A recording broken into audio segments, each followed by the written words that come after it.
Good evening. Tonight, I would like to talk about the art of blooming in winter. But what does it mean to bloom in winter? Does that even make sense?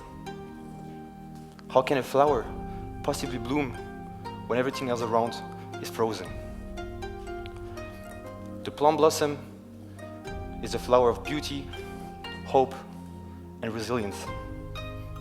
It gives its name to one of the most ancient Kung Fu styles, Mei Hua Quan, the plum blossom fist.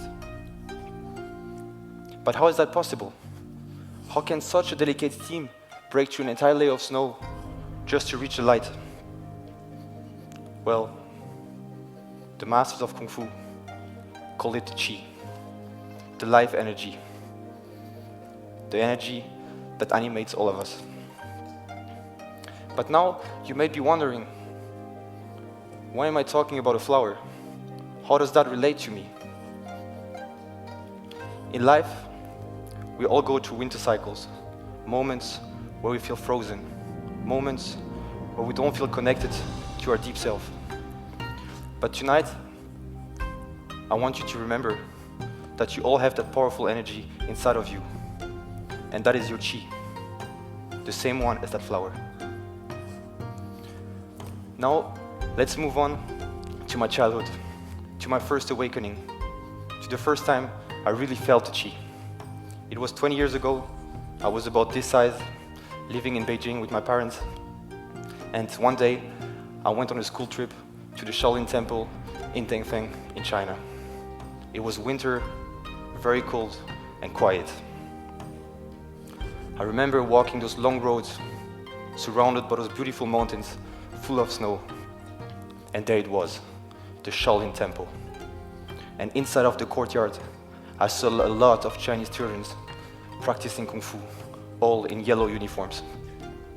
And in that moment, something happened. I started to feel fear. But I didn't know where this fear was coming from. The only thing I knew is if I want to understand this fear, then I would have to step out of my comfort zone to understand where this fear is coming from. And there I was standing, watching at the Chinese kids, then watching at my classmates, and then I was looking at myself. And there was a big, big difference between us foreigners and those Chinese students. The difference was in their eyes. Those kids, they had no comfort, no parents, no heating, not even the right clothes for that freezing weather. But yet somehow, their eyes seemed to burn. They were present, alive. They were facing this very moment. But back then, I didn't understand what I was seeing. But today I do know that that was my first awakening. And today, I call these eyes the Kung Fu eyes. Now let's move on to my teenage years. I was a bit older. I wasn't happy with myself. I was feeling like a failure, to be honest. People would often ask me, "Hey, Sasha, what is it that you want to do in life?" And I never had an answer to that question. The only answer I had was coming from my body, right here. It was the same feeling of fear I had while watching those kids practicing Kung Fu at the Shaolin Temple. And then, until one day, I was taking the subway. As I said, I was not very happy. I changed school more than 10 times. And in that subway, I was looking out of the window. That's actually a story I haven't shared with many people until tonight.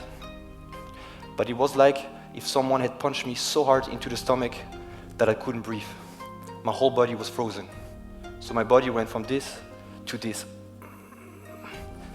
And I didn't know what that feeling was. I stayed like this for years, until Kung Fu really helped me to change my life.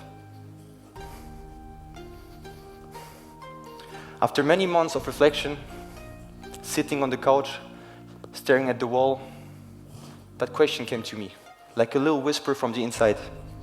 And that question was, what is my biggest fear? And in that moment, it took me half a second to understand that my biggest fear was to go to China and to practice Kung Fu. I knew that that was the only way I could heal myself from that punch I had in the subway, and that was the only way I could fulfill my destiny. And now, let's move on to the transformation, to the most beautiful moment of my life. During those months of reflection, I was thinking a lot, what does happiness mean to me? I used to say to everyone, I want to be like my grandpa, 80 years old, sitting on a bench, smiling all day, and simply be happy. But then I looked at it a little bit deeper, and I realized that real happiness to me means when you wake up in the morning, that you're able to take one step towards your destiny. That is real happiness.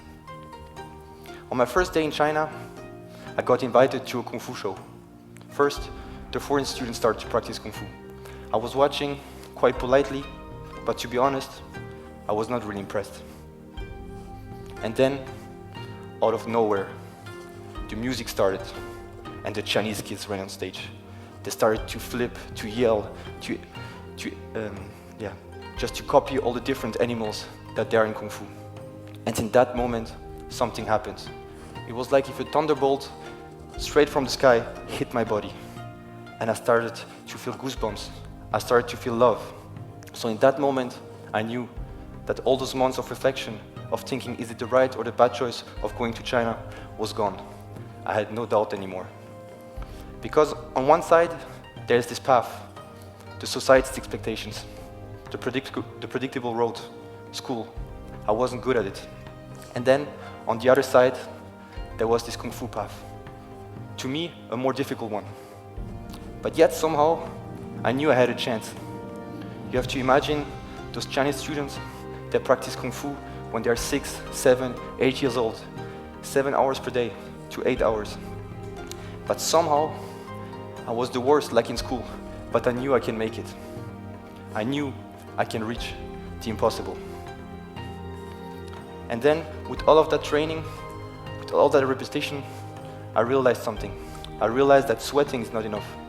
I realized that spending long hours is not enough. Even having a great master is not enough.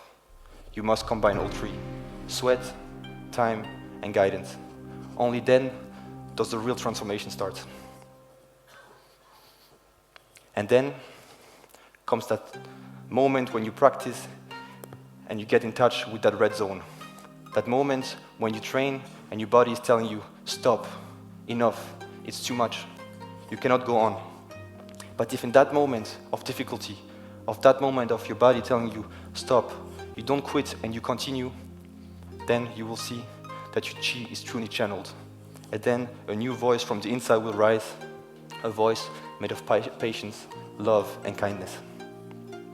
But there's something that runs even deeper than that red zone. It's the zone of having the same routine for years.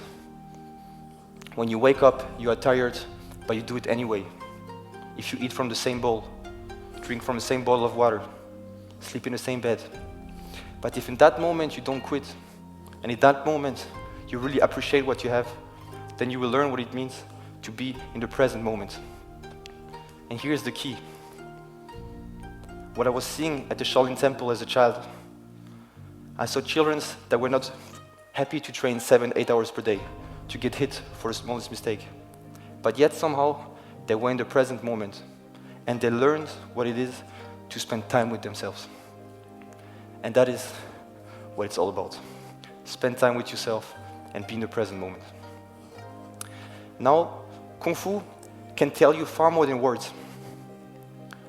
If you have great Kung Fu, you should be able to say to someone, please take a seat, and then you should be able to do movements and tell your own story. Because Kung Fu is an expression of your heart and of your soul at its deepest level. I will give you an example. So there's this simple movement just like this. This is a very simple movement, right? Then you can add on some speed, just like this. Then you can do the same movement with power. But now you have to put your own story through it, just like this.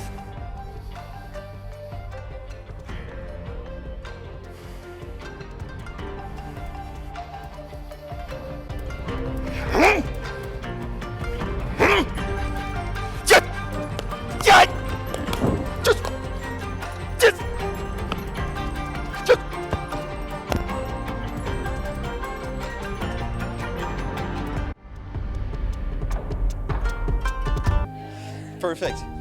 So now, how can you find your chi? Well, it's very simple. Kung Fu translated means hard work over a long period of time. So basically, whatever you are doing in life, as long as there's discipline behind it, then it can be Kung Fu. The first person I was seeing do Kung Fu was my dad. He's been going 35 years, every day, to the same office, with the same routine, with the same focus and precision.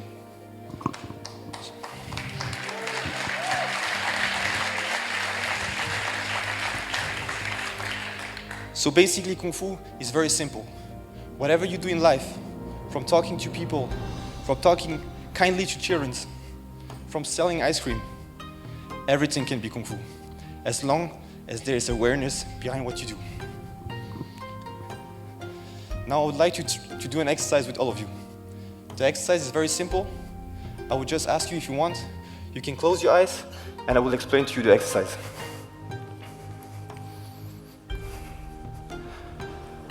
So now we will try to face something that we are running away from in our daily life. A feeling of fear you might have inside of your body that you're not looking at. So really try to look inside of your stomach. What is your body telling you? And we're gonna stay like this for 20 seconds. And when I say open your eyes, try to open them as explosively as you can with the chi.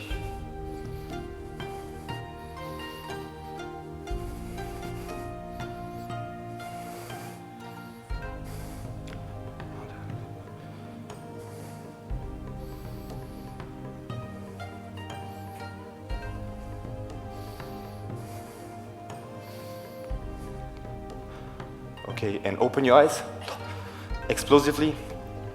The eyes that you right now all have are the eyes that I call the Kung Fu eyes. And those are the eyes I use to face adversity in my daily life. So whenever you have a problem and you feel like you're running away from it, then look at that problem in the eyes, spend some time with yourself, and be aware. And now I would like to finish up with a little story. I was training in China and a fish fell just in front of my feet. There was a bird that was flying just over the temple. He had caught the fish from the nearby river and the fish was just there. And all the students ran, took that fish and placed it back into the water. And everybody was saying, the fish might be dead. But yet somehow, after a couple of minutes, the fish began to swim again. The fish began to breathe again. He had found his chi back. And at that moment, looking at that fish, I saw myself. Before I went to China, before I started to do Kung Fu, I was like the fish, not breathing. But Kung Fu gave me back my chi. Kung Fu gave me back my breath. So if I can leave you with something tonight, then face your fears, follow your destiny, and find your chi. And if you are willing to walk this path of embodying the chi and blooming winter like the plum blossom, then I will be very happy to walk it by your side. Thank you.